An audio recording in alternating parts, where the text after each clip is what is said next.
तर राम राम शेतकरी मित्रांनो, मी विश्वजित भालराव आणि बघू शकता तुम्ही आज हळद मी 2 दिवस बाहेर गेलतो, त्याच्यामुळे काही व्हिडिओ टाकवू शकलो नाही या.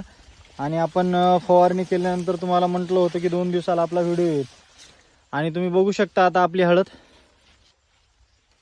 हे काही इथे बघू शकता तुम्ही, हे कुठे कुठे पिवळी पडलेली आहे. कारण की पाण्याचं प्रमाण आपण फवारलं पण 2 तासाने औषध लागू होतं, पण ते पाणी एवढं जास्त प्रमाणात पडतं की हळदीला तुम्ही जेवढी फवारणी करा, ड्रिचिंग करा, हे काही लागू होतच नाही. थोड्या प्रकारेच लागू होतं 25%.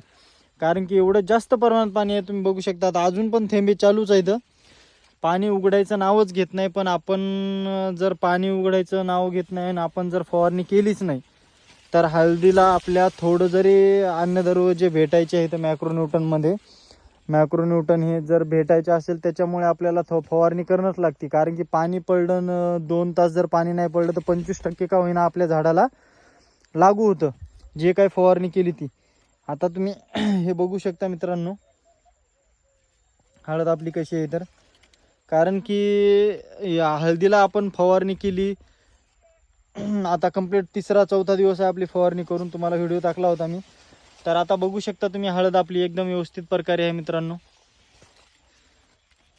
तरी पण मी फिरून बघितलं नाही हळदीला आता कुठे हुमणी वगैरे असेल तर मी तुम्हाला परत एकदा एक व्हिडिओ बनवतो. कारण की आता सगळं फिरतो मी आणि नंतर व्हिडिओ बनवतो. कारण की आता कुठे हुमणी दिसत नाही, कारण की मी फिरलोच नाही, आताच नेमकाच आलेला आहे.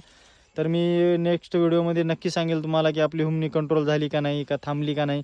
कारण की पाणी एवढं पडत आहे, कारण की औषध जेवढं जरी टाकलं तेवढं सुद्धा धुवून जात आहे. कारण की हे पाण्यावर पाणी पडतं बघा, पावसाचं पाणी पानावर पडतं आणि पानावर पडल्यानंतर हे बघू शकता इथे पाणी पडतं. इथून पाणी जर इथून पडलं की पाणी सगळं वाहून जातं, हे बघू शकता तुम्ही. आणि इथून खाली वाहून गेले, हे उघड्या पडल्यात कुठे कुठे शेंगा आपल्या बघू शकता तुम्ही. इथून पाणी पडलं की हे सगळं वाहून जातं, हे बघू शकता तुम्ही वाहून गेलेले इथे. त्याच्यामुळे मित्रांनो औषध जेवढं ड्रिचिंग करतं तेवढं का लागू होत नाही आहे. त्याच्यामुळे म्हटलं, कारण की आता आम्हाला परत एकदा ड्रिचिंग करणं लागेल, मॅक्रोन्यूटन सोडणं लागेल, तरच हळद आपली आता थोडी पिवळी पिवळी पडलेली हिरवी होईल. तर चला मित्रांनो, भेटूया नेक्स्ट व्हिडिओमध्ये.